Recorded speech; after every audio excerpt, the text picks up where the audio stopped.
Hello everyone, आप देख रहे हैं मेहरबान अंसार यूट्यूब चैनल। दोस्तों, किसान आंदोलन लगातार तेज हो रहा है, लेकिन आज सरकार के और किसानों के बीच बातचीत भी लगातार जारी है।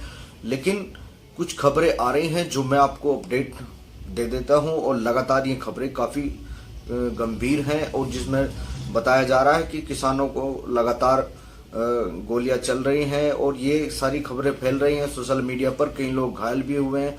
तो शंभू बॉर्डर पर सबसे अधिक रोष है, और शंभू बॉर्डर पर ही वो जगह है जहां पर किसानों को रोका जा रहा है, और किसान लगातार अड़े हुए हैं दिल्ली जाने को लेकर। वे अपनी मांग मंगवाने पर अडिग हैं और लगातार प्रदर्शन कर रहे हैं। तो किसान आगे नहीं बढ़ने किसानों को आगे बढ़ने नहीं दे रही है सरकार। तो आंसू गैस के गोलों से निपटने के लिए भी ब्रह्मास्त्र यूं भर रहे हैं हुंकार। फार्मर प्रोटेस्ट, किसानों के आंदोलन का आज गुरुवार को तीसरा दिन है। इस दौरान किसानों पर आंसू गैस के गोलों, रबर की गोलियां भी छोड़ी गई। ये बड़ी गंभीर बात सामने आ रही है। अपनी मांगों को लेकर दिल्ली कूच करने की कोशिश कर रहे किसानों को शंभू बॉर्डर और सिंधु बॉर्डर पर अभी तक रोका गया है। सरकार उन्हें आगे बढ़ने नहीं दे रही। हालांकि पंजाब और हरियाणा व कई हाई कोर्टों ने फटकार भी लगाई है सरकारों को कि इनको रोका नहीं जा सकता। आज गुरुवार यानी 15 फरवरी को केंद्र सरकार और किसान नेताओं के बीच चंडीगढ़ में एक बड़ी मीटिंग होनी है। इससे पहले किसानों को दिल्ली में घुसने और रोकने के लिए तगड़ी बैरिकेडिंग की गई और आंसू गैस के गोले भी छोड़े गए थे। वहीं दिल्ली कूच के दूसरे दिन किसानों ने भी गोलों से बचने का ब्रह्मास्त्र खोज लिया है। किसानों ने आंसू गैस के गोले के असर को कम करने के लिए 4 इंतजाम किए हैं। पहला गीली बोरिया, दूसरा पानी के टैंकर, तीसरा आसमान में पतंगबाजी और चौथा गैस मास्क। इन 4 इंतजामों के जरिए किसान गोलों का असर कम करके प्रशासन को खुली चुनौती दे रहे हैं।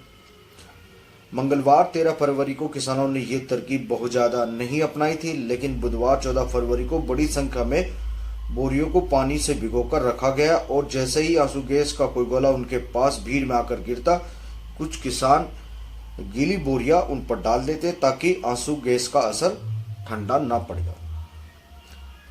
पड़ जाए। इसके अलावा कई किसानों को हाथों में पानी के पाइप पकड़ते हुए देखा गया। पाइप से पानी की बौछार हो रही है, और इस बौछार के जरिए हवा में ही आंसू गैस के गोले का असर कम करते देखा गया है।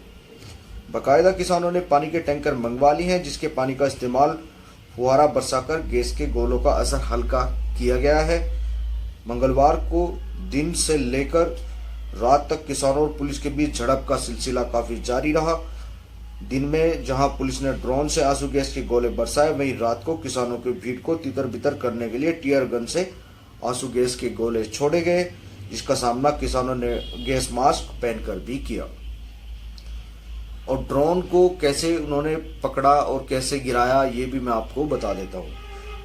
किसानों ने आसमान में पतंगबाजी को बचने का नया हथियार बना लिया है। ड्रोन से गोले गिराए जाने के बाद किसानों ने ड्रोन को नुकसान पहुंचाने की नीयत से भीड़ में से पतंग उड़ाना शुरू कर दिया। यही वजह है कि प्रशासन ने ड्रोन का बहुत ज्यादा इस्तेमाल नहीं किया, बॉर्डर पर नहीं किया। किसानों के आंदोलन की वजह से दिल्ली चंडीगढ़ हाईवे अभी बंद चल रहा है।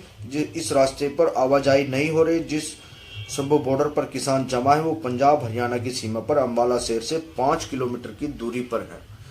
तो लगातार किसान काफी तेजी से आगे बढ़ रहे हैं, और काफी तैयारियां अब की बार वो दिखाई दे रहे हैं। हालांकि कुछ किसान कह रहे हैं कि हम आर पार के मूड में हैं और आर पार की लड़ाई अब की बार होगी। किसानों की मांगे काफी सारी हैं, जिस पर वो चाहते हैं MSP पर गारंटी हो, और दूसरा जो किसान शहीद हुए थे किसान आंदोलन में, उनके परिवार को मुआवजा व एक सरकारी नौकरी भी मिले। 60 साल से ऊपर के लोगों को 10,000 की पेंशन, और जो किसानों पर मुकदमे दर्ज हुए थे वो सब हटने चाहिए, और काफ़ी सारी किसानों की मांग है तो लेकर सारी बातें चल रही है। लेकिन किसान आंदोलन काफ़ी तेज होता हुआ दिखाई दे रहा है। सरकार और किसानों के बीच टकराव लगातार जारी है, और लगातार हरियाणा में काफ़ी इस टाइम बवाल मचा हुआ है, और इसको लेकर काफ़ी समस्याएं हो रही हैं, क्योंकि रोड की आवाजाही बंद है। क्योंकि हिंदुस्तान का सबसे बड़ा रोड ये जो पानीपत से होकर गुजरता है यही बताया जाता है, लेकिन ये काफ़ी लंबा रोड है और इस पर आवाजाही काफ़ी कम देखने को मिल रही है, जिस पर रोड बंद बताया जा रहा है। और मामला है किसान का मामला। किसान सरकार से अपनी मांग मंगवाना चाहते हैं, हालांकि सरकार से अभी बातचीत जारी है। सरकार से आज बातचीत का भी होनी है और लगातार सरकार से किसानों को लेकर बातचीत चल रही है। तो दोस्तों, मेहरबान अंसारी यूट्यूब चैनल पर लगातार अपडेट लेते रहिए और किसानों को लेकर जल्दी और हम वीडियो बनाने वाले हैं और किसानों के बारे में और अपडेट आपको देने वाले हैं। तो बने रहिए मेहरबान अंसारी यूट्यूब चैनल के साथ। जल्द लौटेंगे नई कहानी नई बात के साथ, तब तक के लिए धन्यवाद।